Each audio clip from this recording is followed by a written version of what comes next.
अनुज charger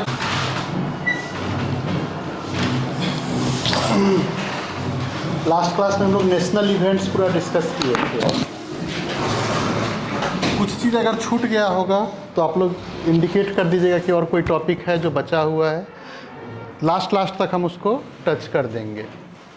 मुझे जो important लगा था वो मैंने आपके साथ डिस्कस किया था, लेकिन उसके बावजूद भी अगर आपको लगता हो कहीं पर भी कि कुछ टॉपिक छूट रहा है, कुछ ऐसा महत्वपूर्ण विषय है जिसको डिस्कस किया जाना चाहिए। हाँ, पंखा ऑन करना है। नहीं, जिसके लिए कोई दिक्कत होगा उसके लिए नहीं ऑन कीजिएगा। आप एक काम कीजिए, यहाँ पर आ जाइए, यहाँ पर पंखा ऑन करके बैठिएगा। जिनको पंखा का नहीं होगा पीछे चले जाएंगे। हैं? तो उन लोग को दिक्कत होगा पंखा से। हाँ, तो थोड़ा सा कॉम्प्रोमाइज़ कीजिए, है ना। जिन लोगों को परेशानी होगी उनको उनसे थोड़ा आप एक काम कीजिए ना, यहाँ पर चले आइए, उस पंखा को चला लीजिए, आप पीछे चले जाइए। हाँ, चलिए आज हम लोग कुछ इंटरनेशनल इवेंट्स की चर्चा करेंगे। इंटरनेशनल इवेंट्स में सबसे पहले जो प्रमुख सत्ता परिवर्तन हुआ है पूरे वर्ल्ड में उसकी चर्चा करेंगे, और कुछ प्रमुख इंटरनेशनल समिट्स की चर्चा करेंगे। ठीक है, तो सबसे प्रमुख सत्ता परिवर्तन कौन सा हुआ है? यूएसए का। सबसे पहले यूएसए का ही राष्ट्रपति चुनाव के बारे में हम लोग थोड़ा सा चर्चा करेंगे। तो अच्छा, एक चीज़ और याद रखिएगा, बीपीएससी का प्रश्न अगर आप देख रहे होंगे तो वो अक्सर कौन सा इलेक्शन था, कितने नंबर के राष्ट्रपति हैं, कितने नंबर के उपराष्ट्रपति हैं, ये सब खूब पूछता है। तो वो सब चीज़ ज़रूर ध्यान में रखिएगा। ऐसा नहीं कि वो सब चीज़ ओवरलैप कर जाइएगा। यूपीएससी वगैरह में वो चीज़ नहीं पूछता है, लेकिन बीपीएससी में आप जा कर के देखिएगा तो वहाँ से खूब प्रश्न रहता है कि ये कौन सा नंबर का इलेक्शन था, किस नंबर के राष्ट्रपति हैं, कितने नंबर के उपराष्ट्रपति हैं। भारत के भी राष्ट्रपति उपराष्ट्रपति का ये सब याद रखिएगा, वो सब भी कभी कभी पूछ देता है वो। आप अगर क्वेश्चन बैंक देख रहे होंगे तो होगा ध्यान में ये चीज़, नहीं देख रहे होंगे तब तो फिर कोई बात नहीं है। तो फिर हमारा सजेशन मांग के ही उसको हाँ अक्सर पूछता है, अक्सर ही पूछता है, वो पूछता है। बीपीएससी का ये ट्रेंड है कि कौन सा नंबर इलेक्शन है, कितने नंबर राष्ट्रपति हैं, कितने नंबर उपराष्ट्रपति हैं, ये पूछता है। तो इलेक्शन जो था वो 60वां इलेक्शन था, इसलिए हम शुरू में ही लिख दिए कि 60वां इलेक्शन था, याद रहेगा आपको। 5 नवंबर 2024 को इलेक्शन हुआ था। उम्मीदवार अगर आप देखिएगा तो रिपब्लिकन पार्टी के डोनाल्ड ट्रंप, और उपराष्ट्रपति के लिए जेडी वेंस थे। जेडी वेंस ओहियो के सीनेटर थे, ये याद रखिएगा। ओहियो वहाँ का एक प्रोविंस है, प्रांत है, उसके ये सीनेटर थे। सीनेटर मतलब समझ रहे हैं ना? हाँ, क्या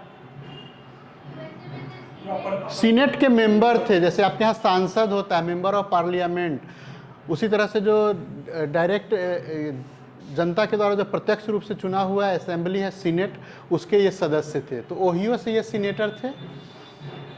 इसी तरह से कमला हैरिस, और इधर टिम वॉल्स। टिम वॉल्स कहाँ के थे?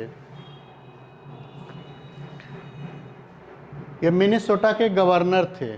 इनका भी नाम याद रखिएगा, इनका पद भी याद रखिएगा।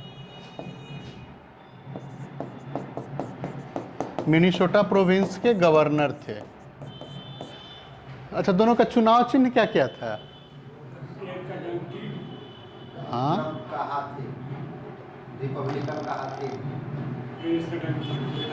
हाथी था कि टेडी बियर था? बियर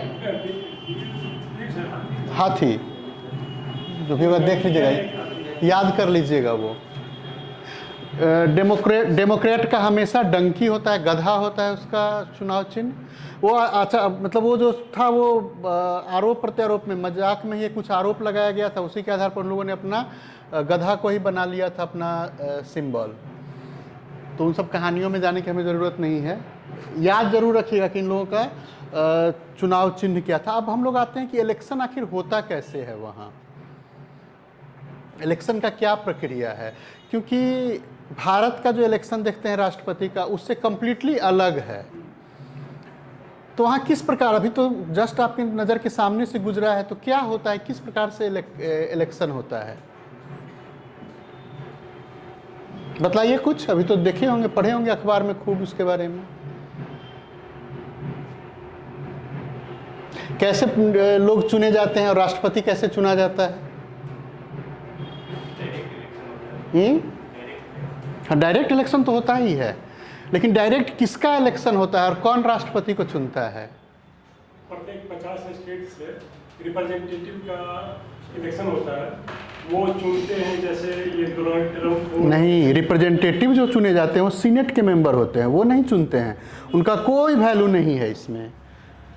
इसलिए हम जानना चाह रहे हैं कि आप एग्जैक्ट चीज़ जान रहे हैं या नहीं जानते हैं, क्योंकि प्रत्येक प्रांत से इलेक्टोरल कॉलेजियम को चुना जाता है। तो जिस प्रांत में जितने, प्रत्येक पार्टी का अपना इलेक्टोरल कॉलेजियम में अपना अपना वो नाम देता है। तो जिस प्रांत में दोनों पार्टी में से जिसकी बढ़त हो गई, जिसको जीत मिल गई, तो उसके सारे के सारे इलेक्टोरल कॉलेजियम के जो मेंबर होते हैं उनको निर्वाचित घोषित कर दिया जाता है। तो वो निर्वाचित सदस्य जो होते हैं वो राष्ट्रपति को चुनने का काम करते हैं। तो उनका जो टोटल जो आंकड़ा है, टोटल जो उनकी संख्या है इलेक्टोरल कॉलेजियम की, वो है कितना,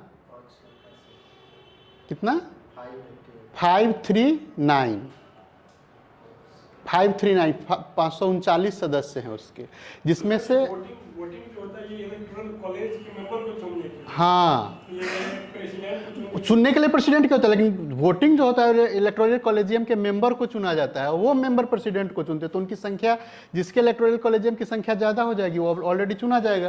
तो टोटल संख्या कितना है, 539, और इसका जो मैजिक फिगर है वो है 270। तो जिसके भी पास 270 से ज़्यादा सदस्य आ जाएंगे वो राष्ट्रपति के लिए चुना जाएगा। राष्ट्रपति के उसके मेंबर ज़्यादा हो जाएंगे तो वो राष्ट्रपति को निर्वाचित कर लेगा उस पार्टी का। तो अब दोनों को कितने कितने आए थे? ट्रंप को 313 इलेक्टोरल कॉलेजियम ये रिपब्लिकन्स के चुने गए थे, और कमला हैरिस के 226।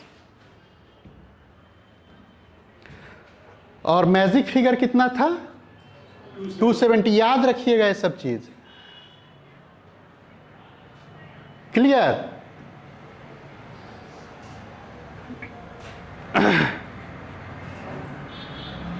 अच्छा, राष्ट्रपति और उपराष्ट्रपति कब ओथ लेंगे, कब ये राष्ट्रपति के रूप में काम करना शुरू करेंगे? वो डेट भी याद रखिएगा, 20 जनवरी 2025 से 20 जनवरी 2025 से ये राष्ट्रपति और उपराष्ट्रपति के रूप में काम करना शुरू करेंगे। ट्रंप जो होंगे इस बार 47वें राष्ट्रपति के रूप में काम करेंगे, और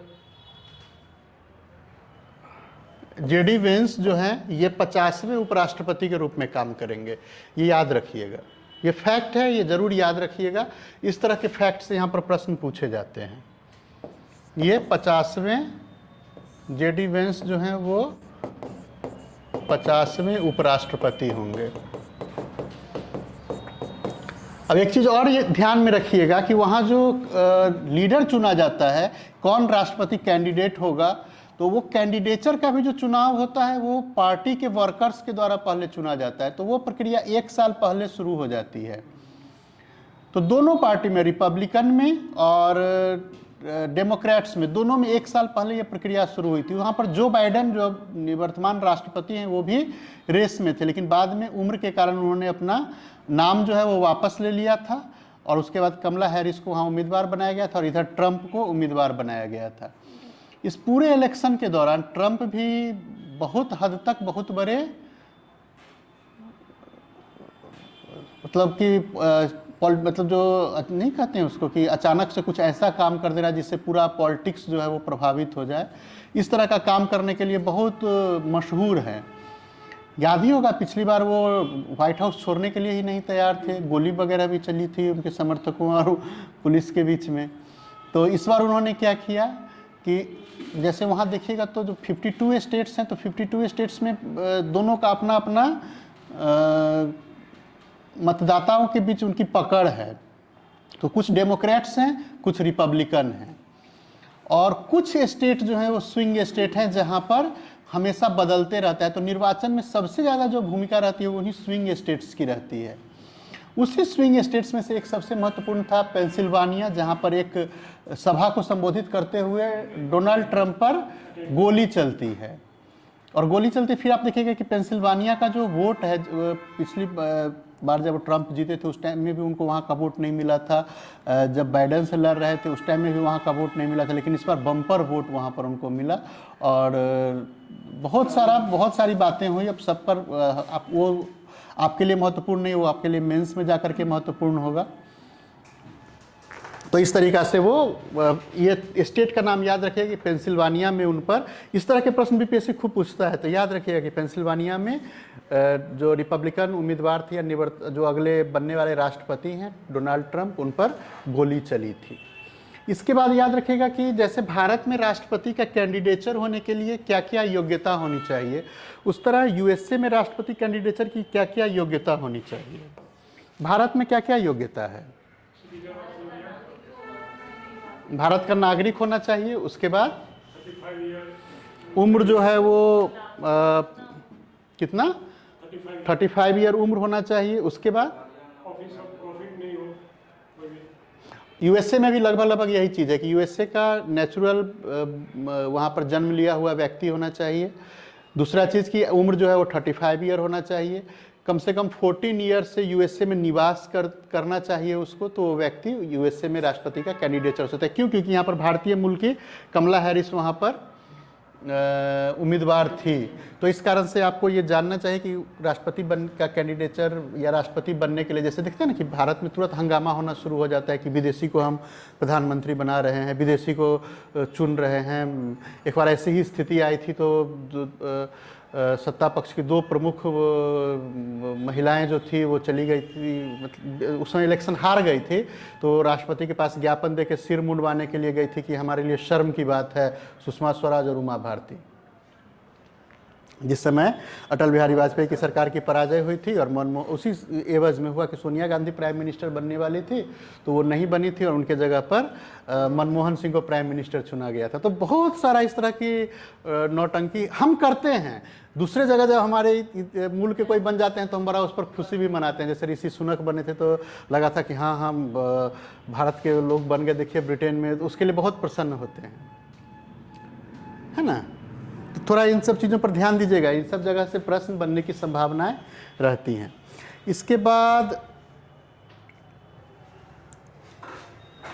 दोनों जगह पर सीनेट में और इसमें कांग्रेस में, दोनों जगह पर जो ट्रंप की पार्टी है उसको बहुमत मिली है। तो इस बार जो इलेक्शन था रिप्रेजेंटेटिव्स का भी इलेक्शन हो रहा था, साथ साथ राष्ट्रपति का भी चुनाव हो रहा था। तो डोनाल्ड ट्रंप की पार्टी को अर्थात रिपब्लिकन्स को दोनों सदन में, दोनों हाउस में वहाँ पर भी उसको बहुमत प्राप्त है। तो उसका जो सेकेंड टर्म होगा डोनाल्ड ट्रंप का, जिसमें वो अपना कोई भी काम करेंगे वहाँ पर उनको परेशानी का सामना नहीं करना पड़ेगा। हाँ, वो सातों स्टेट का नाम याद रखिएगा जो स्विंग स्टेट थे, Pennsylvania, Michigan, Wisconsin, Georgia, Nevada, Arizona और नॉर्थ कैरोलिना।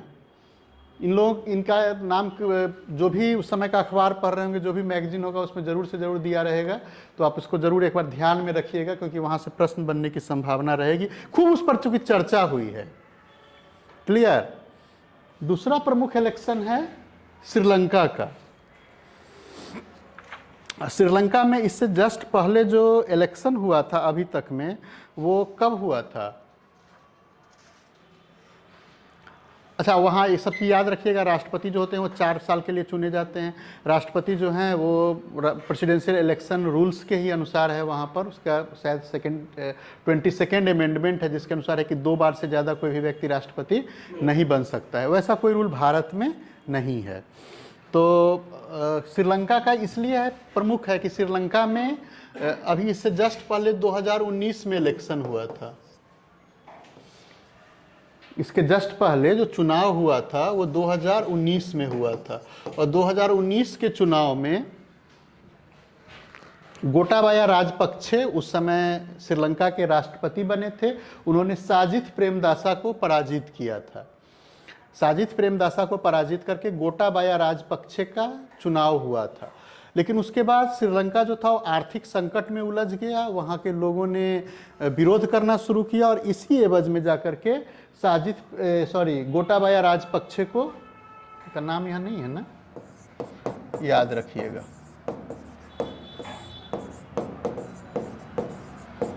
गोटाबाया राजपक्षे को इस्तीफा देना पड़ा, और उनके इस्तीफा देने के बाद रानिल विक्रमसिंघे को वहाँ का राष्ट्रपति बनाया गया था। वो भी अंतरिम राष्ट्रपति बनाया गया था, ताकि श्रीलंका जो आर्थिक संकट से या जो संवैधानिक स्थिति जो उसकी थी वो बिगड़ रही थी, उसको वश में रखने के लिए एक मजबूत राष्ट्रपति होने की ज़रूरत थी, और इसी एवज में रानिल विक्रमसिंघे को वहाँ का राष्ट्रपति बनाया गया था। इसके बाद हुआ कि एक सर्टेन समय के बाद अब इलेक्शन करवाया जाना कंपलसरी था। तो इसी इलेक्शन के दौरान 3 उम्मीदवार थे।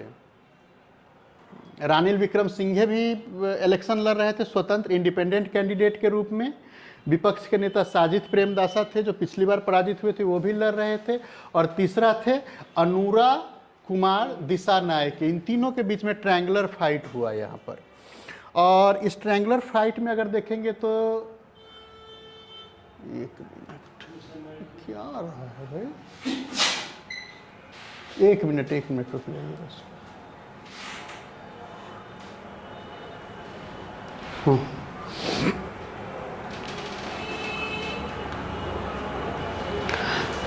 तो तीनों के बीच में मुकाबला था। तीनों के बीच में तीनों के पार्टी का नाम याद कर लीजिएगा।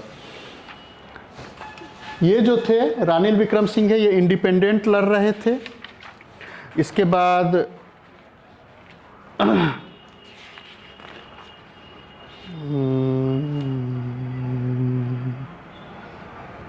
एक मिनट, इनके पार्टी का नाम हम याद रखे थे। ये तो सर कम्युनिस्ट पार्टी से। कौन? नहीं, कम्युनिस्ट पार्टी से कोई नहीं, जनशक्ति पार्टी कुछ करके उनके पार्टी का नाम था।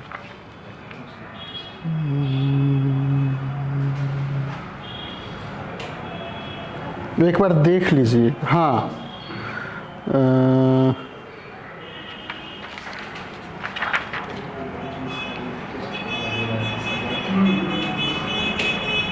नहीं, उस पार्टी का नाम हो सकता है मिस कर गए हैं। पार्टी का नाम एक बार याद कर लीजिएगा इनका, तीनों का।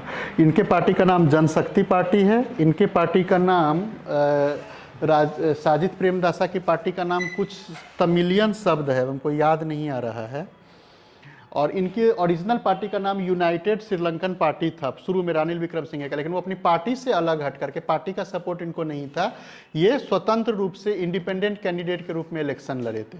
तो फर्स्ट चरण में तीनों के बीच में कोई भी मैजिक फिगर तक नहीं पहुंच पाया था। जो परसेंटेज राष्ट्रपति बनने के लिए चाहिए था वो परसेंटेज तक नहीं पहुँच पाए थे। बाद में सेकेंड फेज में जब इलेक्शन होता है तब अनुरा कुमार दिसानायके को विजेता घोषित किया जाता है, फिर ये राष्ट्रपति बनते हैं। तो अगला जो राष्ट्रपति श्रीलंका के होंगे वो अनुरा कुमार दिसानायके होंगे। इनका नाम याद रखिए। 23 सितंबर की ये घटना है, तो बहुत नज़दीक की है, याद रखिएगा इस चीज़ को। यहाँ से बीपीएससी प्रश्न पूछ सकता है। अगला हम लोग आते हैं यूनाइटेड किंगडम का चुनाव। तो यूनाइटेड किंगडम में जिस प्रकार से आप देख रहे थे, वहाँ पर भी यूएसए में भी 2-3 पार्टियाँ और भी थी। ग्रीन पार्टी थी, एक कैनेडी की थी। कैनेडी बाद में ट्रंप का सपोर्ट करने लगे थे। तो यहाँ पर भी 2 पार्टी के बीच में चुनाव होता है। एक है लेबर पार्टी और दूसरा है कंजर्वेटिव पार्टी।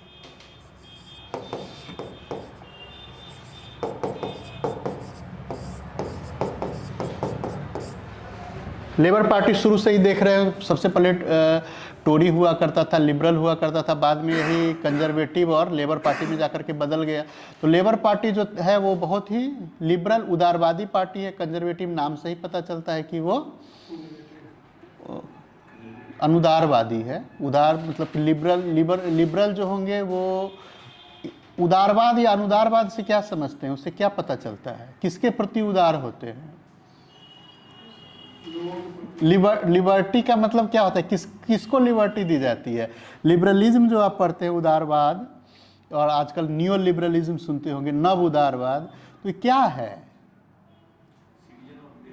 सिटीजन को दिया जाता है या मार्केट को फायदा दिया जाता है? किसके प्रति उदार होते हैं वो? सरकार का मैक्सिमम इंटरवेंशन नहीं हो, तो सरकार का इंटरवेंशन होगा तो किसके पक्ष में होगा? लोगों के पक्ष में होगा। और लिबरल्स किसके पक्ष में होते हैं? लोगों के। सरकार अगर इंटरवेन नहीं करेगी तो किसके पक्ष में वो काम करेगी? मार्केट के पक्ष में। मार्केट किसका शोषण करता है? तो देखने के लिए जो शब्द जो लफाजी है वो लगता हो कि हाँ बहुत उदार है, बहुत उदार है, लेकिन वो उदार किसके प्रति होता है? मतलब इस चरित्र को अगर आप समझना है तो एक ऐतिहासिक चरित्र को याद रखिएगा, रैमजे मैकडोनाल्ड को, तो वहाँ से आपको सारा कुछ समझ में आ जाएगा कि उदारवाद और अनुदारवाद क्या होता है। कि जब रैमजे मैकडोनाल्ड लेबर पार्टी की सहायता से सरकार चला रहे थे तो वो गांधी इरविन पैक्ट करवा दिए, और जैसे ही सेकेंड राउंड टेबल कॉन्फ्रेंस हुआ वहाँ पर कंजर्वेटिव्स के सहयोग से वो प्रथम प्रधानमंत्री बने, तो उन्होंने कुछ मतलब गांधी जी की किसी मांग को माना ही नहीं। तो इससे आपको तो किसी एक ऐतिहासिक पर्सनालिटी को पकड़िए और वहाँ से पूरा समझ में आ जाएगा कि ये लोग कर क्या रहे हैं, ये लोग है क्या। ऐसे जैसे उदारवादी होता होगा तो लगता होगा कि हाँ बड़ा अच्छा है, तो पब्लिक के लिए बहुत काम करने वाला है, बहुत अच्छा आदमी होगा। ऐसा कुछ नहीं है। उदारवादी किसके लिए है? वो गवर्नमेंट के इंटरवेंशन को लेकर के है। गवर्नमेंट का इंटरवेंशन किसके पक्ष में होता है? हमेशा जब होगा तो वो शोषित दलित जो ग्रुप है उसके पक्ष में होगा।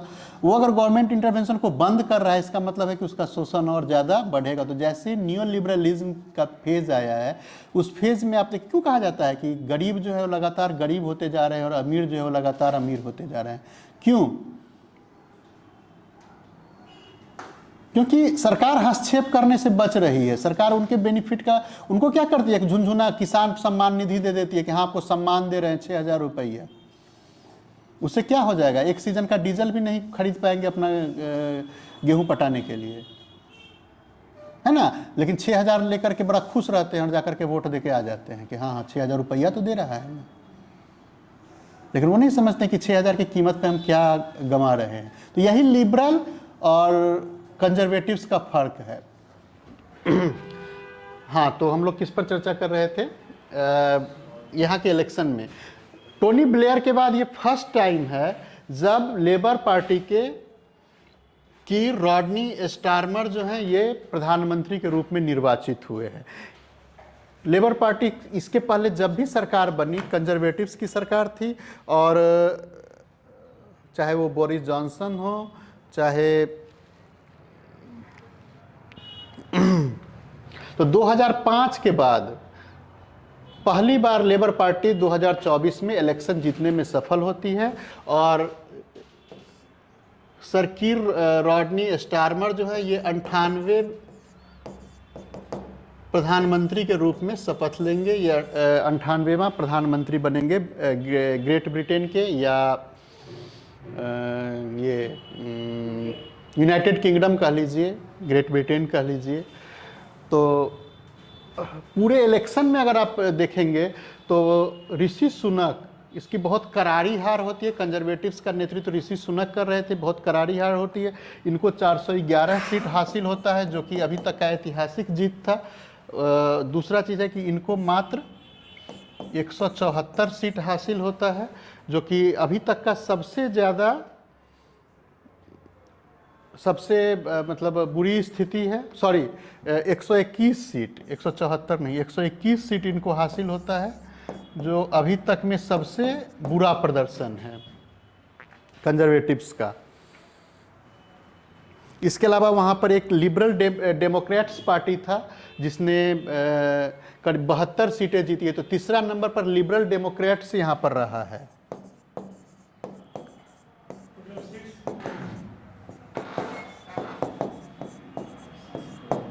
जिसको करीब 72 सीट वहाँ पर मिली है।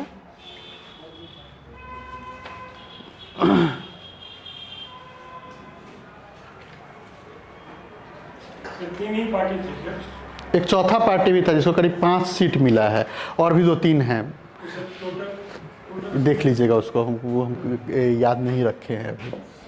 इसके बाद एक चीज़ और है कि जैसे ही इलेक्शन ख़त्म हुआ है, इलेक्शन ख़त्म होने के बाद जैसे ही स्टारमर प्राइम मिनिस्टर बने हैं, वहाँ पर अचानक से दंगा भी भड़क गया था। दंगा लंदन में और मैनचेस्टर में, इस 2 जगह पर एक मतलब सामान्य रूप से कहिए तो एक विक्षिप्त व्यक्ति था या सिरफिरा व्यक्ति था, उसके द्वारा 3 लोगों की हत्या कर दी गई, और उसके कारण से यूके के सिटीजन्स और जो वहाँ पर बाहर से आए हुए लोग थे, इन दोनों के बीच में दंगा भड़कना शुरू हो गया। दंगा भड़का तो मैनचेस्टर में और लंदन में बहुत सारे जगहों पर आगजनी वगैरह की घटना हुई। तो इसके लिए भी याद रखिएगा कि उसके बाद वहाँ पर एक तरह से दंगा भड़काने का काम हुआ, और दंगा का मूल कारण जो था वो 3 लोगों की, वहाँ पर 3 बच्चे थे, 3 बच्चे की हत्या कर दी गई थी एक सिरफिरे के द्वारा। उसके कारण से इस दोनों शहर में, मैनचेस्टर में और लंदन में, दोनों शहर में दंगा भड़काने का काम किया गया था। एक चीज़ और ध्यान में रखिएगा कि इस बार 26 भारतीय मूल के लोग हाउस ऑफ कॉमन्स के लिए इलेक्टेड हुए हैं। भारतीय मूल के लोगों की संख्या 26 है जो हाउस ऑफ कॉमन्स के लिए चुने गए हैं। तीसरा प्रमुख सत्ता परिवर्तन जो है वो ईरान में हुआ है। ईरान का इसलिए प्रमुख है कि ईरान के राष्ट्रपति थे इब्राहिम रईसी, और उनके विदेश मंत्री थे हुसैन अमीर अब्दुल्लाहियान। इन दोनों इब्राहिम रईसी जो थे ये अयातुल्ला खमाइनी के बाद ऐसा माना जाता था कि अगर उनका वारिस अगर कोई बनेगा तो इब्राहिम रईसी ही बन सकते थे, लेकिन एक हेलीकॉप्टर दुर्घटना में उनकी मौत हो गई। तो ये धार्मिक लीडर होने के साथ साथ राष्ट्रपति भी थे। तो इनकी मौत के बाद फिर से इलेक्शन करवाया गया। इस दौरान मोहम्मद मोखबर को अंतिम राष्ट्रपति बनाया गया था। मोहम्मद मोखबर को अंतरिम राष्ट्रपति बनाया गया था, और इसके बाद फिर से ईरान में इलेक्शन करवाया गया। इलेक्शन के क्रम में रिवोल्यूशनरी गार्ड जो वहाँ है उसके प्रमुख के द्वारा भी इलेक्शन लड़ा गया, और मुख्य मुकाबला जो था ये मसूद पेजेशकियन और सईद जलीली के बीच में था। सईद जलीली जो थे वो कट्टरपंथी ग्रुप को रिप्रेजेंट कर रहे थे, मतलब ये कट्टरपंथी का मतलब है कि कंजर्वेटिव ग्रुप को रिप्रेजेंट कर रहे थे, और पेजेशकियन जो थे ये वहाँ के लिबरल ग्रुप को रिप्रेजेंट कर रहे थे, मध्यम मार्गी ग्रुप को रिप्रेजेंट कर रहे थे। तो दोनों के बीच में मुकाबला हुआ, जिसमें से मसूद पेजेशकियन को 42.45% वोट के साथ ये विजेता घोषित किए गए, जबकि जलीली को 38.61% वोट हासिल हुआ। और मोहम्मद बाघर कालिब ये जो थे ये वहाँ के रेवोल्यूशनरी गार्ड के चीफ थे, ये भी इलेक्शन में अपना किस्मत आजमा रहे थे, तो इन्हें 13.78% वोट हासिल हुआ। अगर आप ईरान का सर्वोच्च कमांड देखेंगे तो वहाँ का जो धार्मिक लीडर हैं अयातुल्ला खमाइनी, उनके हाथों में है, उनका भी नाम याद रखिएगा। इसके साथ साथ ईरान के नए राष्ट्रपति रखिएगा मसूद पेजेशकियन। ये अक्सर जो मिडिल ईस्ट में, मिस्र में, इन सब जगहों पर सत्ता परिवर्तन होता है तो वहाँ से बीपीएससी अक्सर प्रश्न पूछती है, तो इनका नाम ध्यान में आप रखेंगे। अच्छा, अयातुल्ला खमेनेई का भी नाम याद रखिएगा, क्योंकि अभी जो हिजबुल्ला और हमास पर जिस प्रकार से इजराइल ने अटैक किया है, उसके बाद फर्स्ट टाइम खमाइनी जो है वो पब्लिक के बीच में जाकर के उसका प्रोटेस्ट किए हैं। उसके लिए उन्होंने दुआ किया, और दुआ करने के साथ साथ इजराइल और अमेरिका के खिलाफ उन्होंने पब्लिक प्रोटेस्ट शुरू किया, पब्लिक के बीच में जाकर के भाषण देना शुरू किया। तो इसके कारण वो भी चर्चा में रहे हैं। तो ये ध्यान में रहेगा कि अयातुल्ला खमाइनी जो हैं ये कौन हैं। ये वहाँ के रिलीजियस प्रधान हैं, और एक तरह से देखिएगा तो स्टेट के वास्तविक प्रधान वही हैं। क्लियर? अगला हम लोग आते हैं कांगो डेमोक्रेटिक रिपब्लिक को। अफ्रीका का एक देश है, अफ्रीका का तीसरा क्षेत्रफल की दृष्टि से सबसे बड़ा देश है। यहाँ पर जूडिथ सुमिनवा तुलुका, ये इसलिए महत्वपूर्ण है क्योंकि फर्स्ट टाइम किसी लेडीज़ को वहाँ प्राइम मिनिस्टर बनाया गया है और नियुक्त किया गया है, अर्थात ये कोई इलेक्शन फाइट नहीं की हैं, वहाँ के राष्ट्रपति के द्वारा इनको प्राइम मिनिस्टर नियुक्त किया गया है। अगर आप देखेंगे तो कांगो वहाँ के राष्ट्रपति हैं फेलिक्स त्सिसेकेदी, उनके द्वारा इन्हें प्रधानमंत्री नियुक्त किया गया है।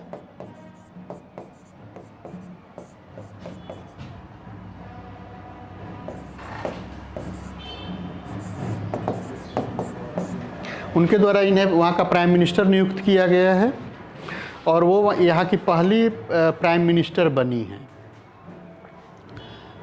कांगो जो था कभी बेल्जियम का उपनिवेश हुआ करता था, 1960 में उसे वहाँ से आज़ादी मिली। इसके बाद से धीरे धीरे डेमोक्रेटिक रूप से वो आगे बढ़ने की कोशिश कर रहा है। फर्स्ट टाइम अब जा कर के वहाँ वो अपना एक महिला को प्रधानमंत्री बनाने में सक्षम हुआ है, एक महिला को वहाँ का प्रधानमंत्री बनाया गया है। इसकी राजधानी कहाँ है? याद रखिएगा, ऐसे ऐसे देशों का अफ्रीका में जहाँ कुछ सत्ता परिवर्तन हुआ रहता है, जैसे एक बार चिली में जब किचनर फर्स्ट टाइम राष्ट्रपति बनी थी, यूपीएससी भी प्रश्न पूछा था चिली की राजधानी कहाँ है। ये चिली, हाँ चिली में या अर्जेंटीना में, चिली में जब महिला राष्ट्रपति बनी थी तो वहाँ के बारे में पूछा गया था इसकी राजधानी के विषय में। तो ये सब याद कर लीजिएगा, कौन कौन देश से इसका सीमा टच करता। हो सकता है ज्योग्राफी में वहाँ से प्रश्न पूछ दे कि अफ्रीका का तीसरा सबसे बड़ा क्षेत्रफल वाला जिला राज्य कौन सा है या देश कौन सा है। तो ये सब चीज़ याद रखिएगा कि कुछ घटना घटती है, वहाँ के इर्द गिर्द से भी कभी कभी प्रश्न पूछे जाते हैं और प्रश्न बनने की वहाँ से संभावना रहती है। इसके बाद आते हैं इंडोनेशिया। इंडोनेशिया में 14 फरवरी 2024 को इलेक्शन का आयोजन हुआ और इस इलेक्शन में प्रोबोवो सुबियांतो को इंडोनेशिया का नया राष्ट्रपति चुना गया है। तो इनका नाम याद रखिएगा, यहाँ कोई बहुत बड़ा ये नहीं। हाँ, इंडोनेशिया के विषय में कि इसकी राजधानी कहाँ है, किस क्षेत्र का देश है, ये सब चीज़ थोड़ा सा जो ज्योग्राफी का से रिलेटेड जो महत्व या इसके सीमा को टच करने वाले देश कौन कौन से हैं, ये सब चीज़ ध्यान में रखिएगा, यहाँ से प्रश्न बनने की संभावनाएं रहेंगी।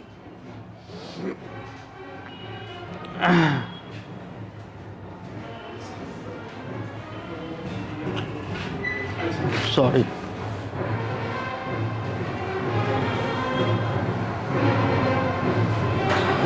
एक बीच में गड़बड़ी से वो आ गया है, उसको हटाएंगे। इसके बाद एक इलेक्शन फिनलैंड में हुआ है।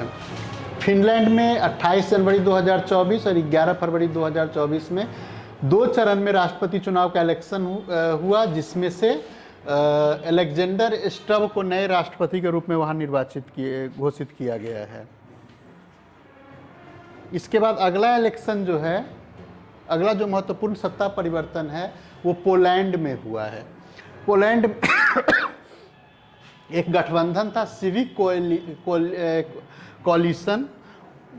उस सिविक कोलिशन के जो उम्मीदवार थे डोनाल्ड टस्क, इनको नया प्राइम मिनिस्टर चुना गया है। हालांकि डोनाल्ड टस्क जो थे पहले भी पोलैंड के प्राइम मिनिस्टर रह चुके थे। 2007 से 2014 के बीच में वो पोलैंड के प्राइम मिनिस्टर के रूप में काम किए थे। 2014 से 2019 तक ये यूरोपीय संघ के अध्यक्ष भी रह चुके हैं, यूरोपीय परिषद के अध्यक्ष रहे थे। तो ये 2-3 फैक्ट इनके बारे में है जिनको ध्यान में रखिएगा। 2014 से 19 के बीच में रहे थे, 2007 से 14 तक ये पोलैंड के प्राइम मिनिस्टर रहे थे।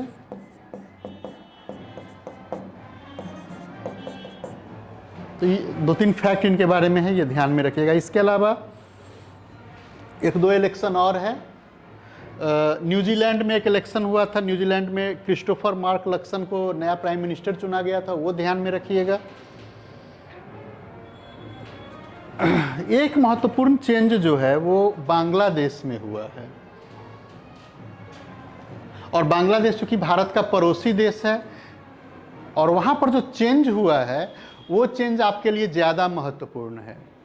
तो वहाँ परिवर्तन क्या हुआ, छात्रों का विरोध प्रदर्शन था और छात्रों के विरोध प्रदर्शन का इन्होंने दमन करना शुरू किया और उसी दमन के बाद स्थिति बिगड़ती चली गई।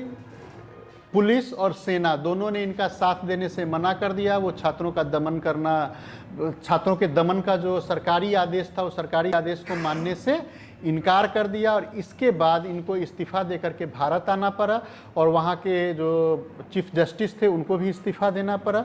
और उसके बाद मोहम्मद यूनुस जो नोबेल प्राइज़ से सम्मानित थे और माइक्रो लेंडिंग के लिए मुख्य रूप से जाना जाता है उनको,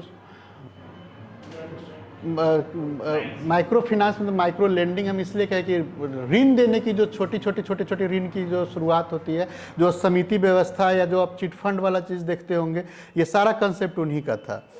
तो इस कारण से वो बहुत प्रचलित थे, तो उनको वहाँ का अंतरिम सरकार का भी प्रमुख बनाया गया। यद्यपि इसके मूल में बहुत सारे देशों का अपना अपना इंटरेस्ट था।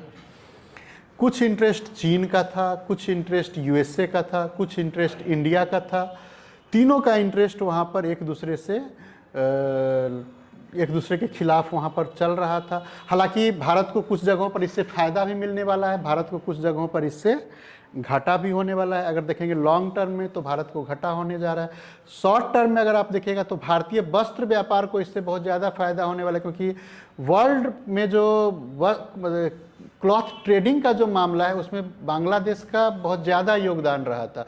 और इस दौरान जो उसका सप्लाई चेन टूटा है या इस दौरान जो अस्थिरता का पीरियड रहा, उस अस्थिरता के पीरियड में जो उसका उत्पादन घटा है, तो भारतीय वस्त्र उद्योग के पास इस समय एक गोल्डन अपॉर्चुनिटी था, वो उसको भुना सकता था। अब अगले सर्वे में और अगले आर्थिक सर्वे जब हमारा आएगा तब हमें पता चलेगा कि उस क्लॉथ इंडस्ट्री जो था या हमारे जो क्लॉथ मिनिस्टर थे उसको भुना पाने में सक्षम हो पाए या नहीं हो पाए, वो अभी नहीं पता चलेगा, क्योंकि सरकार खुद आंकड़ा प्रस्तुत करेगी कि उसमें वृद्धि हुई या नहीं हुई। तो अगला सर्वे तक का इंतजार कीजिए, उस समय पता चलेगा कि क्या हुआ क्या नहीं हुआ। लेकिन वो एक गोल्डन अपॉर्चुनिटी थी जहाँ पर इंडिया बेहतर कर सकता था, इंडिया को इस जगह पर फ़ायदा होता। कभी कभी होता है ना कि हमारा जो राइवलरी है, उस राइवलरी जो भी हमारा राइवल है, उसका छोटी सी गलती जो होती है वो हमें बहुत अचानक से बहुत ज़्यादा फ़ायदा पहुंचा देती है। तो ये एक बहुत अच्छा अपॉर्चुनिटी था। पता नहीं भुना पाए कि नहीं भुना पाए, अभी तो नहीं पता चलेगा, अभी तो कुछ पता ही नहीं चलता है। पता कब चलेगा? जब सरकार रिपोर्ट प्रस्तुत करेगी तब पता चलेगा। एक चीज़ याद रखिएगा कि आखिर ये रिवोल्ट हुआ क्यों, ये जो विरोध प्रदर्शन था इसका कारण क्या था?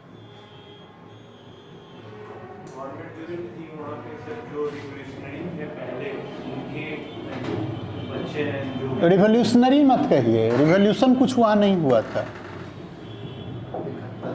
रिवॉल्यूशन अलग चीज होता है, रिवॉल्यूशनरी वर्ड का इस्तेमाल कभी मत कीजिएगा।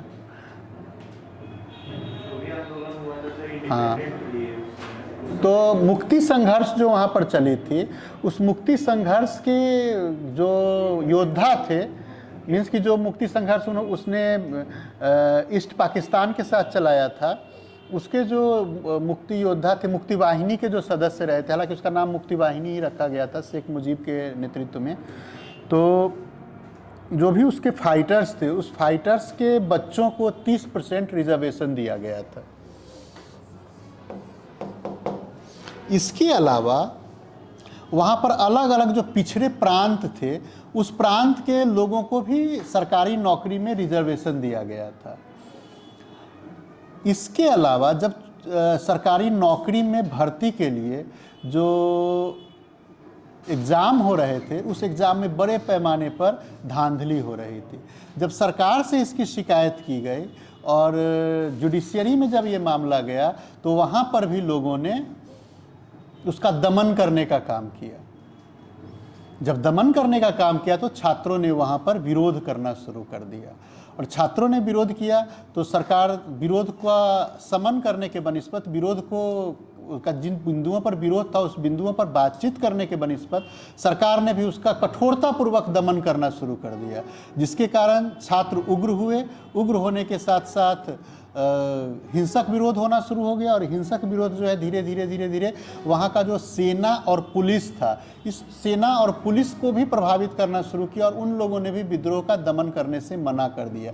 तो स्थिति यहाँ तक बिगड़ गई कि प्राइम मिनिस्टर को वहाँ से भागना पड़ा, और लोगों ने जो विरोध कर रहे थे उन लोगों ने प्राइम मिनिस्टर के घर, पूरा प्रशासन, हर जगह पर कब्जा कर लिया। फिर उसको यथास्थिति बहाल करने के लिए ये मोहम्मद यूनुस को वहाँ का अंतरिम सरकार का प्रमुख बनाया गया है, और उस छात्र लीडर्स में से कुछ लोगों को, सरकार का 2 व्यक्ति को जो ढाका यूनिवर्सिटी से जुड़े हुए थे, तो उनमें से 2 व्यक्ति को उनका सहायक बनाया गया है, और इस तरह वहाँ का शासन का संचालन हो रहा है। क्लियर? तो ये फैक्ट याद रखिएगा। इस फैक्ट से हो सकता है घुमा फिरा के किसी तरह से आपसे प्रश्न पूछा जा सकता है। इसी स्थिति में देखिए, जिस समय ये काम हो रहा था उसी समय भारत में भी किस एग्जाम को लेकर के हंगामा मच रहा था, नीट को लेकर के, जहाँ पर साबित हो गया कि हाँ क्वेश्चन आउट हुआ था, हर चीज़ के बारे में पता चल गया, लेकिन फिर भी यहाँ पर कुछ भी नहीं हुआ, किसी के कान पे जूं तक नहीं रहेंगे। आप कहते हैं ना कि हम बहुत जागरूक हैं, हम बहुत डेमोक्रेटिक हैं, हम सब कुछ हैं। बांग्लादेश को हमेशा कहते हैं कि कंजर्वेटिव है, ऐसे है वैसे है, लेकिन वहाँ पर लोग सत्ता परिवर्तन करने में फिर रिवॉल्यूशन यूज़ नहीं कीजिएगा। रिवॉल्यूशन उन लोगों ने कुछ नहीं किया, बस केवल सत्ता परिवर्तन किया, अपने प्राइम मिनिस्टर को देश छोड़ने के लिए बाध्य कर दिया।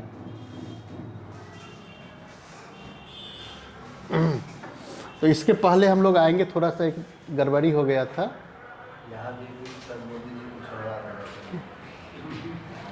ये सब विवाह स्वप्न है, ये सब नहीं देखना चाहिए।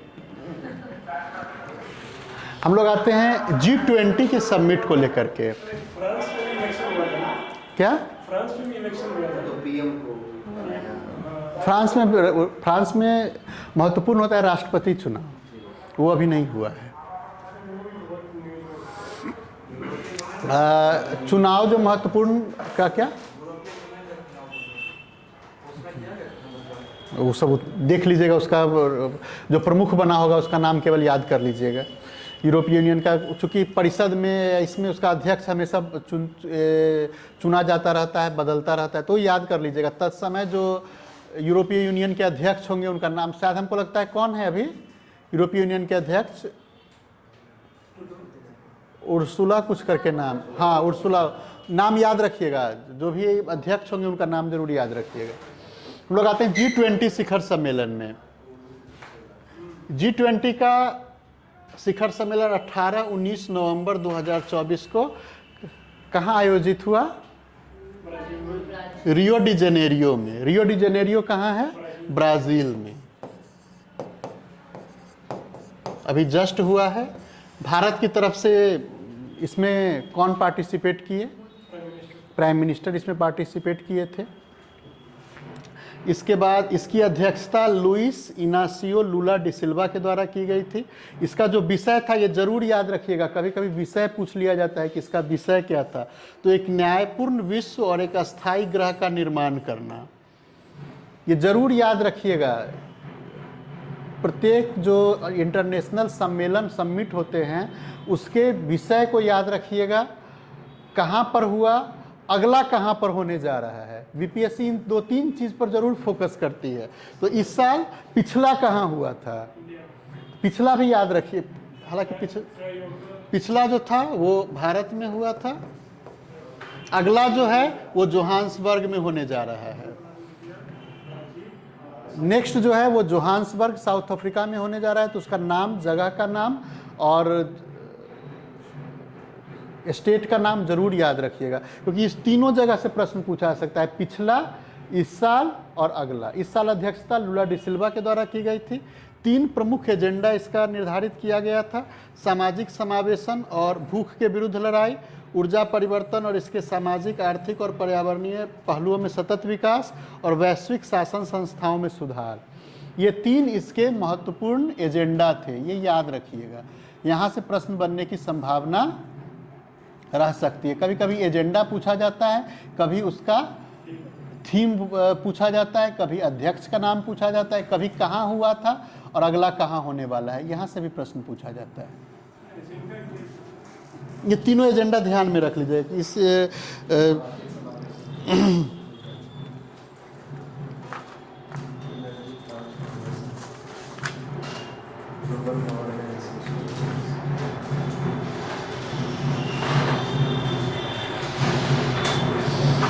इसके बाद अगला प्रमुख जो मीटिंग है वो नाटो का शिखर सम्मेलन है, नाटो सदस्यों का। नाटो का फुल फॉर्म जानते हैं? ठीक, गुड। इसका गठन मतलब ये इसलिए महत्वपूर्ण है क्योंकि 75वां शिखर मतलब इसका 75वां शिखर सम्मेलन था। इसका कौन सा जुबली था? ये डायमंड जुबली था। तो डायमंड जुबली नाटो का मनाया गया था और इसका गठन किस जगह पर हुआ था? वाशिंगटन डीसी में ही इसका गठन हुआ था, इसलिए उसी जगह पर इसका 75वां शिखर सम्मेलन आयोजित किया गया था। नाटो के कौन कौन से सदस्य थे जिस समय इसका गठन हुआ था? कितने देशों को मिलाकर के इसका गठन किया गया था और किस उद्देश्य से इसका गठन किया गया था? क्योंकि 75वां सालगिरह मनाया जा रहा है, तो इसका उद्देश्य, इसका गठन किन लोगों के द्वारा किया गया था, कौन कौन सी देश की इसमें भूमिका रही थी और उसका एम क्या था, किस एम से इसका गठन किया गया था, ये महत्वपूर्ण हो जाता है। सर ये था कि इसका जो भी मेंबर होगा उस पर जो भी यदि बाहर से किसी एक भी मेंबर पे अटैक होगा, ये समझा जाएगा कि पूरे नाटो पे अटैक है। ठीक है, गुड। उसका रिस्पॉन्सिबिलिटी सबके द्वारा दिया। ये एम नहीं था ना, ये तो उसका नहीं, ये एम नहीं था, एम इसका ये नहीं था। क्यों किया गया अचानक से? कब इसकी स्थापना होती है? 1949 में होती है। तो इसके सदस्य कौन थे? इसके पश्चिमी यूरोप के सदस्य इसके सदस्य थे। क्यों? क्योंकि पूर्वी यूरोप में साम्यवादी सरकारें बन रही थी, साम्यवाद का प्रचार प्रसार हो रहा था। तो उसको रोकने के लिए यूएसए, कनाडा, दो उत्तरी अमेरिका के दो देश थे, संयुक्त राज्य अमेरिका और कनाडा, और इसके अलावा पश्चिमी यूरोप के 10 देश थे, United Kingdom, France, Italy, Netherlands, Belgium, पुर्तगाल, डेनमार्क, नॉर्वे, आइसलैंड और लग्जमबर्ग। ये सभी पश्चिम यूरोपीय देश थे जो डेमोक्रेटिक देश थे वहाँ पर। उसके अलावा इधर देखिएगा जो पूर्वी यूरोप के देश थे, जैसे हंगरी था, चेकोस्लोवाकिया था, युगोस्लाविया था, ये सब सोवियत संघ के प्रभाव में था। तो उसी को, उसके थ्रू जो था वो साम्यवाद का यूरोप में प्रसार हो रहा था, उसको रोकने के लिए कैपिटलिस्ट देशों के द्वारा एक संगठन बनाया गया था जहाँ पर हम लोग एक साथ मिलकर के साम्यवाद को काउंटर करेंगे। इस कारण से इस संस्था का गठन किया गया था। क्लियर? तो अगला जो इसका सम्मेलन होगा द हेग में होगा 24 से 26 जून 2025 में। महत्वपूर्ण चीज़ ये है कि अभी यहाँ पर स्वीडन को 32वें सदस्य के रूप में मान्यता दी गई है। ये याद रखिएगा कि नार्डिक देश जो 3 है वहाँ पर यूरोप में, पढ़े होंगे ना, कौन कौन है नार्डिक देश? स्वीडन, फिनलैंड और नॉर्वे, फिनलैंड और डेनमार्क और स्वीडन, 4 देश हैं। स्कैंडिनेवियन इसमें से 3 को बोला जाता है। तो डेनमार्क और ये नॉर्वे जो था ये इसके संस्थापक सदस्यों में ही था। स्वीडन जो है उसको अभी 32वें सदस्य के रूप में मान्यता दी गई है। ये याद रखिएगा, ये प्रश्न खूब पूछता है। अंतिम 2-3 बार का अगर आप प्रश्न देखिएगा और देखिएगा कि अंतिम जो सदस्य बना रहता है नाटो का, वहाँ से पूछता है कि नाटो का ये मेंबर कौन बना है। तो स्वीडन को 32वें सदस्य के रूप में नाटो में शामिल किया गया है। याद रखिएगा ये फैक्ट। इस तरह के प्रश्न बीपीएससी खूब पूछते हैं।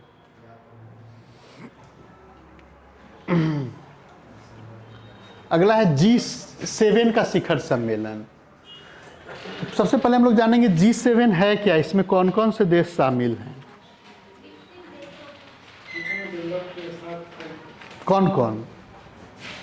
USA, Canada, UK, France, Italy, USA के साथ साथ कनाडा, कनाडा के बाद यूके, फ्रांस, जर्मनी, इटली और जापान। Germany, Italy, Japan.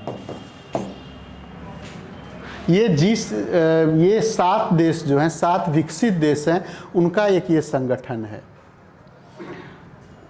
इसका जो सम्मेलन था, ये सम्मेलन अपुलिया जगह का नाम है, अपुलिया इटली में इसको आयोजित किया गया था। इसमें 12 सदस्यों को आमंत्रित किया गया था। ये 12 आमंत्रित सदस्य में से भारत, अल्जीरिया, अर्जेंटीना, ब्राज़ील, मिस्र, केन्या, मॉरिटानिया, सऊदी अरब, दक्षिण अफ्रीका, ट्यूनीशिया, तुर्की और यूएई, संयुक्त अरब अमीरात, ये 12 सदस्य को आमंत्रित किया गया था। इटली के जो प्राइम मिनिस्टर हैं, क्या नाम है उनका? Giorgia Meloni. मेलोनी के द्वारा स्पेसिफिकली प्राइम मिनिस्टर को इनवाइट किया गया था, और इसके कारण से हमारे प्राइम मिनिस्टर जो थे वो इसमें शिरकत करने के लिए इटली गए थे, और वहाँ पर जाकर के उन्होंने इस मीटिंग में शिरकत की थी। तो भारत का प्रतिनिधि अगर देखेंगे तो यहाँ पर भारत का प्रतिनिधित्व किसने किया? प्राइम मिनिस्टर ने किया। उनका नाम ध्यान में रखिएगा।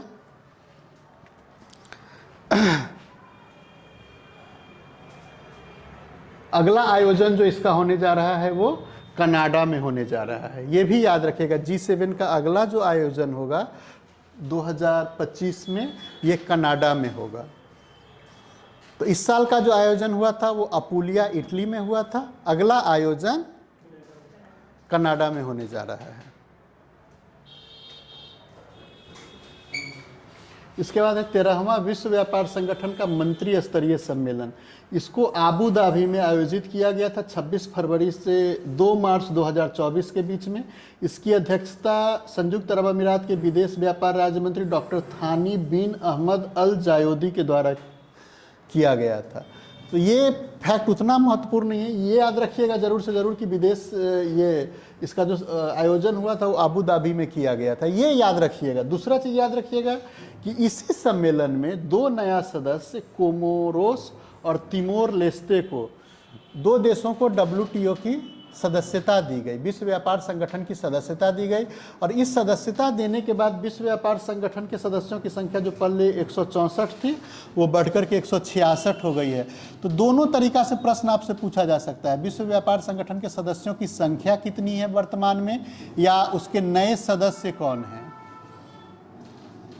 ये दोनों का नाम याद रखिएगा, कोमोरोस का और तिमोर का। दोनों देश के बारे में याद रखिएगा कि कहाँ के किस जगह से जुड़े हुए हैं, इनका ज्योग्राफिकल कंडीशन क्या है, इसके आसपास के देश कौन से हैं, ये जरूर से जरूर याद रखिएगा। क्लियर? अगला है CMS COP14, convention on the conservation of migratory species of wild animals. तो माइग्रेटरी वाइल्ड एनिमल्स, खासकर पक्षियों का जो अप्रवासन होता है, अभी आप ठंडा का मौसम आ रहा है तो देखते होंगे कि बहुत सारे पक्षी उधर साइबेरिया से भारत की तरफ आ जाते हैं। पहले कावड़ झील में जल हुआ करता था तो वहाँ पर बहुत बड़ी संख्या में वो रहते थे, अब तो पानी सूख गया है, अब बहुत कम, पहले बहुत ज़्यादा आते थे। अब दूसरे जगहों पर कांवर का तो पानी बहुत ज़्यादा सूख चुका है, उसमें तो जो झील का जो उसका एरिया था वहाँ पर गेहूं की खेती होती है। क्या मौसम, गलत कर रहे हैं क्या? कभी जाइएगा घूमने के लिए तो कभी जाइए वहाँ, तब देखिए।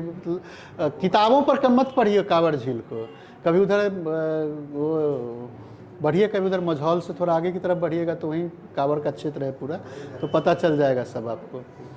तो अब बहुत सूख चुका है, अब गेहूँ के अभी जाइएगा तो वहाँ देखिएगा कि अब गेहूँ की खेती वहाँ पर होनी शुरू हो चुकी है। कहने के लिए उसको रामसर वगैरह का क्या क्या मान्यता दे दिया गया है, सब कागज़ पर ही चूँकि होता है आजकल हर जगह। तो पानी तो रहता नहीं है, बता देते हैं कि हाँ पानी पूरा भरा हुआ है, मतलब होता क्या है कि लगेगा कि जल का संरक्षण होना चाहिए तो कागज़ पर ही तालाब भी खोद दिया जाता है। उसके बाद कहा जाता है कि गांव के जो कुछ बच्चे थे वो उसमें डूब करके मर गए, इसलिए तालाब को बंद कर देना चाहिए। इसलिए कागज़ पर फिर उस कागज़ पर ये न्यूज़ भी छप जाती है कि दो बच्चे की डूबने से मौत हो गई है, और उसके बाद फिर उस तालाब को बंद भी कर दिया जाता है कागज़ पर ही।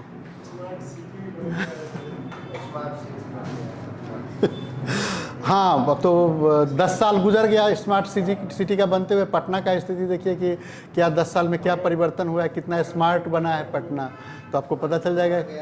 क्या अभी बना कहाँ है? अरे तो राष्ट्र निर्माण के लिए इतना भी नहीं कीजिएगा, हैं? भगत सिंह फांसी पर चढ़ गए थे राष्ट्र को बचाने के लिए, आप राष्ट्र निर्माण में इतना योगदान नहीं दे सकते हैं क्या? हाँ, एकदम सही बात है। तो ये जो सम्मेलन है, ये माइग्रेट करने वाले जो जानवर होते हैं या पक्षी होते हैं, उनके लिए ये सम्मेलन आयोजित किया गया था। तो इसका आयोजन समरकंद में किया गया था। उज्बेकिस्तान में समरकंद है।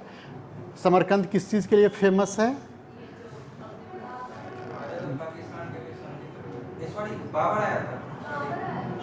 ऐसा ही कुछ वहाँ पूछा जाएगा ना, तो ताशकंद के जगह पर समरकंद नहीं मार दीजिएगा। उज्बेकिस्तान के प्राइम मिनिस्टर अब्दुल्ला अरीपोव के द्वारा इसका अध्यक्षता किया गया था, और इसका स्लोगन था प्रकृति की कोई सीमा नहीं, नेचर नोज नो बॉर्डर। प्रकृति की कोई सीमा नहीं है, अर्थात पक्षियों के अप्रवासन को लेकर के है कि प्रत्येक देश ने अपनी तरफ से ये आश्वासन दिया कि हम पक्षी, कोई भी जो जानवर का अप्रवासन होता है एक जगह से दूसरे जगह, तो बॉर्डर के कारण उनके अप्रवासन में किसी प्रकार की समस्या नहीं आनी चाहिए। याद रखिएगा, इस तरह के एक आध फैक्ट कभी कभार, बहुत महत्वपूर्ण नहीं है, एक आध कभी कभार पूछ लिया जाता है। मेरा नज़र पड़ा तो हमने इसकी चर्चा कर दी। उसके बाद आता 19वां नाम सम्मेलन। नाम से क्या समझते हैं? अमन। नाम का क्या फुल फॉर्म होता है?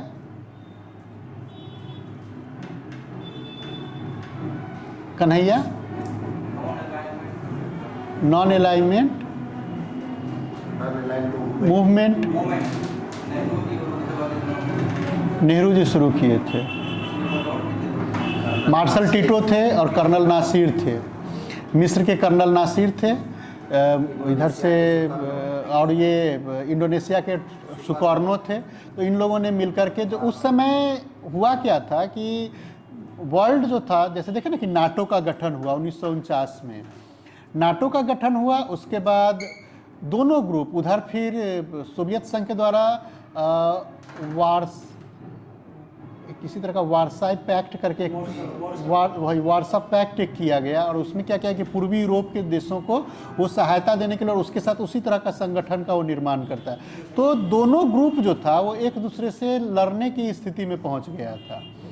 तो इसी बीच में जो उपनिवेशवाद से उस समय जो भी देश आज़ाद हुए थे, उनको नेतृत्व देने के लिए, जस्ट जो उस समय कॉलोनियलिज्म से मुक्त हुए देश थे, उनके लिए एक बेहतर इन्वायरमेंट बनाने के लिए कि ये ग्रुप जो है न तो कैपिटलिस्ट के चंगुल में फंसे और न ही साम्यवादियों के चंगुल में फंसे, इस दोनों से अलग होकर के स्वतंत्र रूप से अपना विदेश नीति तय करे, इसके लिए यह एक प्रयास था मार्शल टीटो का, ये प्रयास था नासिर का, ये प्रयास था प्राइम मिनिस्टर, हमारे जो फर्स्ट प्राइम मिनिस्टर से जवाहरलाल नेहरू का और सुकर्नो का। इन लोगों ने मिलकर के एक सम्मेलन बांडुंग में आयोजित किया, और वहीं से निर्गुट सम्मेलन कह लीजिए, गुट निरपेक्ष आंदोलन कह लीजिए, इसकी शुरुआत होती है।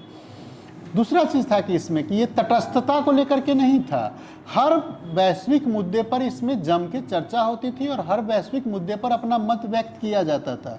ये केवल ये था कि हम तुम दोनों के किसी ग्रुप में शामिल नहीं होंगे, और उसके अलावा हम अपना स्वतंत्र तरीका से, हमें जो भी बेहतर लगेगा उस फॉरेन पॉलिसी को हम अपनाएंगे, हम आपसे गाइडेड होकर के ये काम नहीं करेंगे। और इस कारण से प्राइम मिनिस्टर जो थे हमारे जवाहरलाल नेहरू, उनका वैश्विक छवि बहुत तेज़ी से, मतलब वैश्विक नेता के रूप में उनकी छवि बहुत तेज़ी से उभरी थी। बहुत जगह पर उन्होंने काम किया था, जैसे वियतनाम में जब क्रांति हुई थी और वियतनाम में जब सत्ता परिवर्तन हुआ था, तो हो ची मिन्ह को लेकर के वियतनाम में, चूँकि हर ग्रुप था जो उसको मारना चाहता था, और उस समय प्राइम मिनिस्टर नेहरू थे जो उसको लेकर के वियतनाम में गए थे और वहाँ पर जाकर के उनका सरकार बनवाया था। जब कभी भी क्यूबा को लेकर के, क्यूबा मिसाइल संकट को लेकर के जो विवाद हुआ, वहाँ पर भी भारत बढ़ चढ़ करके पार्टिसिपेट वहाँ पर किया, या फिर कोरिया का जो विवाद था वहाँ पर भी भारत पार्टिसिपेट किया। इवन भारत के जो सैनिक थे वो यूएनओ के अधीन वियतनाम में जाते हैं, वियतनाम में शांति स्थापित करवाने में उनकी महत्वपूर्ण भूमिका रहती है। तो वो ऐसा फेज़ था जिस फेज़ में भारत का वास्तव में पूरे जो तुरंत आज़ाद हुए देश थे उनके बीच भारत एक नेतृत्वकर्ता के रूप में आगे आया था और उनको नेतृत्व प्रदान करने का काम किया था। और इसका सबसे प्रमुख टूल्स जो था ये नाम था। तो जैसे ही फिर नेहरू जी पृष्ठभूमि में नेहरू जी की मौत होती है, उसके बाद से धीरे धीरे इस संस्था को इरिलीवेंट बना दिया गया। अभी इसका जो सम्मेलन है यह एक महज खानापूर्ति है, और चूँकि एक बहुत अच्छा जगह है जहाँ पर भारत इसको लीड कर सकता था, भारत इसको लीड करके इसका आर्थिक दोहन करने का रास्ता खोज सकता था। ये बहुत बड़ा संगठन था जिसको भारत लीड कर रहा था, लेकिन आप देखेंगे कि उपेक्षा इतनी है कि यहाँ पर कभी भी प्राइम मिनिस्टर जाने की जहमत नहीं उठाते हैं, क्योंकि वहाँ जाएंगे तो प्रशंसा किसकी करनी पड़ेगी। तो इसका इस बार जो सम्मेलन हुआ युगांडा के कंपाला में आयोजित किया गया था। इसकी अध्यक्षता युगांडा के राष्ट्रपति योवेरी कागुटा मुसेवेनी के द्वारा की गई थी। इसका जो विषय था साझा वैश्विक समृद्धि के लिए सहयोग बढ़ाना। भारत के प्रतिनिधि जो थे एस जयशंकर को भारत का प्रतिनिधि बना करके वहाँ पर भेजा गया था। तो कभी भी हमारे प्रधानमंत्री इसमें जहमत नहीं उठाते हैं इतना बड़ा संगठन में जाएं और इसमें कुछ हम काम करें। तय होगा बाद में, फिर वो अभी तक उसका कहीं मुझे बहुत खोजे, हम पूरा इंटरनेट पर सर्च कर लिया, मुझे नहीं मिला। तो पर देख लीजिएगा आप लोग अपने स्तर पर कहीं से पता चल जाए तो। कुछ पता ही नहीं चलती है, जब सम्मेलन हो जाता है तब इसके बारे में पता चलता है। इसके बाद हम लोग आते हैं कोप 28। अभी कोप 29 भी हुआ है, अभी जस्ट 22 तारीख को अजरबैजान में समाप्त, लेकिन उस पर कोई बहुत ज़्यादा कुछ आया ही नहीं है। बाकू अजरबैजान में कोप 29 का समापन हुआ है, लेकिन उस पर कोई बहुत ज़्यादा मटेरियल कहीं से अभी कुछ आया ही नहीं है किसी जगह पर। चूँकि इलेक्शन को कवर कर रहे होंगे या पता नहीं क्या था, उस पर बहुत ज़्यादा रिपोर्टिंग अभी तक नहीं हुई, तो उस पर मुझे बहुत ज़्यादा जानकारी नहीं हासिल है। तो केवल ये याद रखिएगा कि अजरबैजान में हुआ था और बड़ी संख्या में इसका विरोध हुआ था। जैसे एमनेस्टी इंटरनेशनल जैसी संस्था जो थी उसने कहा कि अजरबैजान जैसा देश जहाँ के राष्ट्रपति खुद तेल और इसके गैस का जो उत्पादन होता है उसके व्यापार में संलिप्त है और वहाँ पर इतना भ्रष्टाचार है, वैसे जगह पर कोप का आयोजन नहीं किया जाना चाहिए। तो इसका बड़े पैमाने पर जो एनजीओ थे, जो जलवायु परिवर्तन को लेकर के जो भी संगठन बने हुए थे, उन सब ने जोरदार विरोध किया था, फिर भी वहीं पर ये आयोजित हुआ। तो उस पर बहुत ज़्यादा रिपोर्टिंग अभी नहीं आई है, तो इस कारण से उस पर हम बहुत ज़्यादा चर्चा आपके साथ नहीं, बस केवल नाम याद रखिएगा। अगला इसका कहाँ होने वाला है, ये इसकी घोषणा हो गई थी। हाँ, कोप 30 की भारत जो है शायद कोप 31 में अगला, वो याद कर लीजिएगा, अगला लॉस एंजल्स में। उसके बाद भारत भी अपना एक दावेदारी प्रस्तुत किया है 31वां या 32वां का। भारत अपना दावेदारी प्रस्तुत किया है कि 32वां जो हो वो, अच्छा हाँ आगे हम करेंगे ही चर्चा। तो इसका आयोजन जो था ये पिछले साल का जो था 2023 का 30 नवंबर से 12 दिसंबर तक पिछले साल दुबई में आयोजित हुआ था। संयुक्त अरब अमीरात में दुबई में इसकी आयोजन हुआ था। इसकी अध्यक्षता सुल्तान अहमद अल जाबेर के द्वारा की गई थी। यहाँ पर वैश्विक स्टॉक टेक पर एक सहमति बनाई गई थी। वैश्विक स्टॉक टेक जो था, इसके अंतर्गत जो बातें हुई थी वो बात ये था कि ग्रीन हाउस गैस के उत्सर्जन को 2019 के स्तर की तुलना में 2030 में 43% की कटौती की जाएगी, ताकि ग्लोबल वार्मिंग का जो स्तर है उसको 1.5 डिग्री कम किया जाए। उतना याद रखने की आपको ज़रूरत नहीं है। हर कॉप में आप देखिएगा कि 1.5 डिग्री सेल्सियस ग्लोबल वार्मिंग को कम करने पर सहमति बनती है। होने वाला है वो ब्राजील में होने वाला जो भी होगा आप एक बार देख लीजिएगा उसको, है। यूएस में तो ओलंपिक होने वाला है। जो भी होगा आप देख लीजिएगा एक बार उसको। वर्ष 2030 में वर्ष 2030 तक नवीकरणीय ऊर्जा की वैश्विक स्थापित क्षमता को तिगुना करने पर सहमति बनी थी। ये सारा प्रोग्राम वैश्विक स्टॉकटेक के अधीन डिस्कस किया गया था। उसके अधीन ये 3-4 एजेंडा रखा गया था। वर्ष 2030 तक विश्व की स्थापित नवीकरणीय ऊर्जा के उत्पादन क्षमता को 11,000 गीगावाट तक पहुंचाने का लक्ष्य रखा गया है और 2030 तक ही प्रत्येक वर्ष ऊर्जा दक्षता सुधार की वैश्विक औसत वार्षिक दर को 2% से दोगुना करके 4% तक करने का लक्ष्य रखा गया। तो ये 4 लक्ष्य जो है ये वैश्विक स्टॉकटेक कोप को लेकर के जो वैश्विक स्टॉकटेक 2023 में, और ये पूरा जो काम चल रहा है वो पेरिस सम्मेलन के अधीन जो देशों ने अपना अपना कमिटमेंट किया था उसी को लागू करने के लिए अलग अलग सम्मेलन में इसको इस लक्ष्य को उसी लक्ष्य को हमेशा पुनर्निर्धारित किया जाता है, पुनर्परिभाषित किया जाता है। कोई बहुत बड़ा काम यहाँ पर नहीं हो रहा है। यहाँ पर सभी लोग जुटते हैं, जुटने के साथ साथ इसी में थोड़ा सा फेरबदल कैसे इसको करेंगे, क्या करेंगे, इसी में लगे रहते हैं। क्या नहीं, बहुत सारे देश तो सीधे डिनाई कर देते हैं। जैसे यूएसए ने सीधे ट्रंप जब राष्ट्रपति थे उन्होंने डिनाई ही कर दिया था कि हम पेरिस सम्मेलन में खुद को हम उसका कमिटमेंट मानने के लिए हम बाध्य नहीं हैं।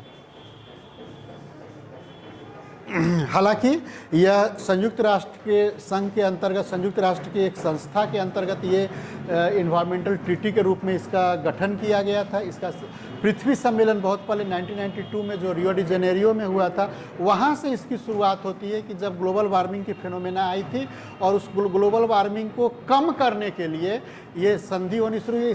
इस मामले में सबसे लास्ट माइलस्टोन जो था वो पेरिस सम्मेलन हुआ था। पेरिस में अब देखिएगा G20 में, G7 में, हर जगह पर ये बात कही जाएगी कि हम पेरिस सम्मेलन का जो स्तर है या पेरिस सम्मेलन में जो ट्रीटी हुई थी उसमें हम पूरी आस्था व्यक्त करते हैं, हम उस कमिटमेंट को पूरा करेंगे। लेकिन जब बात आती है इसको कमिट करने की तो पूरा करने के नाम से वो बच जाते हैं। जैसे देखिएगा भारत बढ़ चढ़ करके भाग लेता है। अभी आप देखिएगा, हाँ, 2028 में कोप 33 की मेज़बानी भारत के द्वारा पेश किया गया है। और पिछले बार जो प्राइम मिनिस्टर गए थे तो ग्रीन क्रेडिट इनिशिएटिव की उन्होंने चर्चा की थी वहाँ पर। लेकिन भारत में आकर के देखिएगा तो जंगलों में को बड़े पैमाने पर बड़े बड़े उद्योगपतियों को दिया जा रहा है। कह सकते हैं कि हाँ, चांद पर या मंगल पर या बृहस्पति पर जहाँ हम यान भेज रहे हैं पृथ्वी के बदले, वहाँ पर हम जंगल लगा देंगे।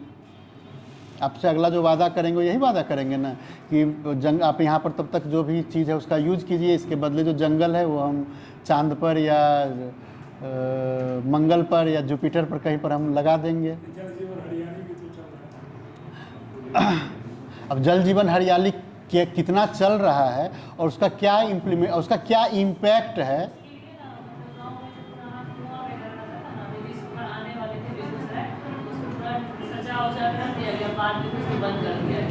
अच्छा, अब एक बात बतलाइए, आप सभी लोग प्रबुद्ध हैं, पढ़े लिखे हैं, ग्रेजुएट तो हैं क्योंकि बीपीएससी देने जा रहे हैं।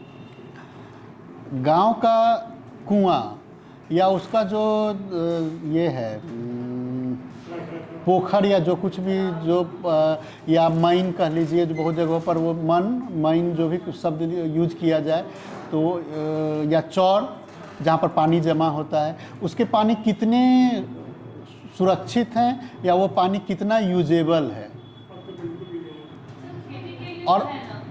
और अगर यूजेबल है तो फिर सरकार को नल जल योजना शुरू करने की ज़रूरत क्यों महसूस हुई। और नल जल योजना की जब शुरुआत होती है तो उसका भूमिगत जल पर क्या इम्पैक्ट पड़ा। आप जल जीवन हरियाली की बात करते हैं ना, अपने पटना में जो रोड बनाया है, आप जल जीवन हरियाली की बात करते हैं और पटना में जो गंगा ड्राइव, मैरीन ड्राइव नहीं, मैरीन तो समुद्र किनारे को कहा जाता है, उस वर्ड जो यूज है वो वर्ड में ही गड़बड़ी है। तो गंगा ड्राइव जो आपने बनाया है और गंगा ड्राइव के कारण जो गंगा का जो भी उसका जो कैप्टिव क्षेत्र हुआ करता था, एरिया हुआ करता था, उस एरिया को जिस प्रकार से आपने बांध दिया है, तो आगामी 10 या 12 साल के में या 20 साल में जो दीघा और उधर का जो इलाका है वहाँ पर जब जल संकट होगा तो उसमें तो आप रहिएगा ना, उसमें तो आप मर खप चुके रहिएगा। और फिर आपके बाद जो आएगा वो आपका रोना रोएगा कि अच्छा ये तो ऐसे करके चला गया, हम क्या करें।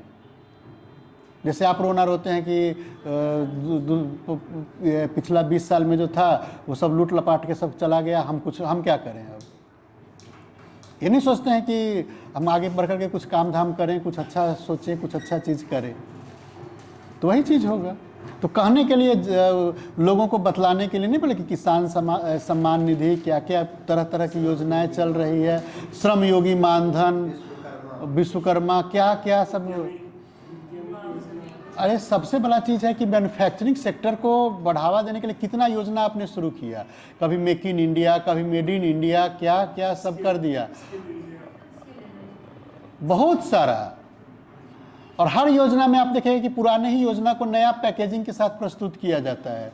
जैसे कौशल विकास योजना था, वही चीज़ ना, विश्वकर्मा या जो भी है, स्किल इंडिया, जो कुछ लीजिएगा, जो पिछली सरकार के द्वारा कौशल विकास मिशन शुरू किया गया था, उसी चीज़ को न तरह तरह से आप बाइफर्केट कर करके नए नए पैकेज में प्रस्तुत कर दे रहे हैं।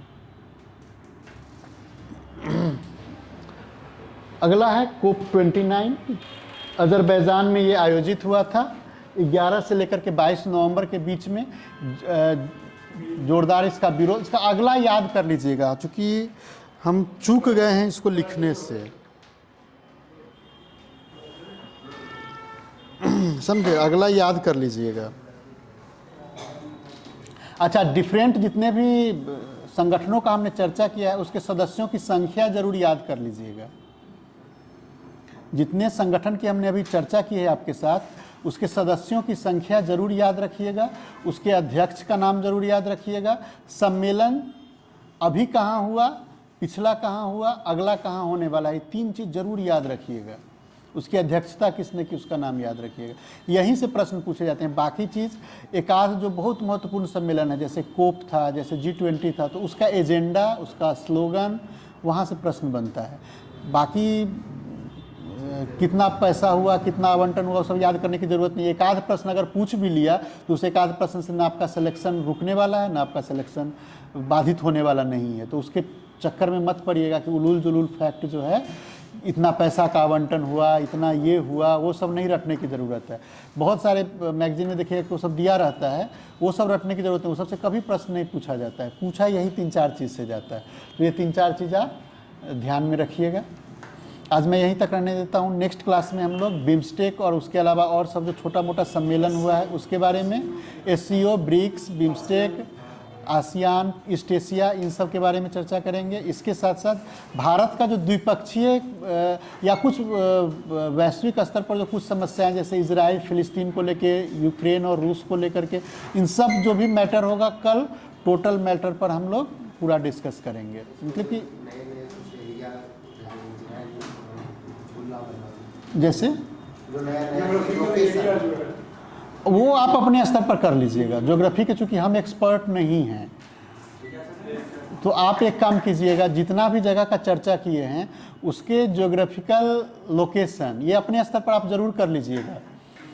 जैसे जहाँ जहाँ मीटिंग्स हुई हैं या जो जो देश के बारे में हम लोग चर्चा किए हैं उसके ज्योग्राफिकल लोकेशंस वगैरह के बारे में ध्यान में रखिएगा। वहाँ से प्रश्न, हालांकि इस प्रकार के प्रश्न ज़्यादातर UPSC में पूछे जाते हैं। BPSC वैसा प्रश्न एक आध बार कभी कभार पूछ देता है, कभी कभार, भूले बिसरे। कुछ ऑपरेशंस होते हैं, जैसे कैरेबियन से भी भारत अपने लोगों को वापस लाया था, तो कुछ ऑपरेशंस चलाया था उसके लिए, तो वो सब जगह से कभी कभार प्रश्न बनता है। जो उथल पुथल वाला इलाका रहता है ना, वहाँ से BPSC अक्सर प्रश्न पूछती है। इलेक्शन से खूब प्रश्न पूछती है। तो इलेक्शन का प्रणाली क्या था, EVM से होता है, बैलेट पेपर से होता है, किस चीज़ से इलेक्शन होता है, USA में कैसे हुआ था, वो याद रखिएगा। वो सब खूब पूछता है प्रश्न। जैसे हम लोग यहाँ इस बार चर्चा किए थे ना EVM का, हाँ भारत का भी जो आप करते रहिएगा, तो EVM का प्रयोग कब हुआ था, VVPAT का प्रयोग कब हुआ था, वीवीपैट का में जो मशीन वगैरह है वो किस कंपनी का है, कभी कभी उसमें कुछ परिवर्तन किया जाता है, तो उन सब के बारे में ज़रूर याद रखिएगा। वो सब नहीं, कितना सेकेंड, ये सब फालतू के चीज़ में फिर मत उलझिएगा, इधर उधर के चीज़ में मत उलझिएगा। प्रश्न जो पूछा जाता है ना आपसे, वो महत्वपूर्ण जो कुछ मोटा मोटी बात रहता है वहाँ से पूछा जाता है, उसके चक्कर में आप क्या करते हैं, कूड़ा कचरा फैक्ट को रटने लगते हैं। वो सब रटने की ज़रूरत नहीं है। रटने की ज़रूरत क्या है कि उसमें नया नया प्रयोग क्या क्या किया गया है। वीवीपैट को लेकर के कि वीवीपैट कब इंट्रोड्यूस हुआ, किस कारण से, क्योंकि वो अक्सर चर्चा में बना रहता है।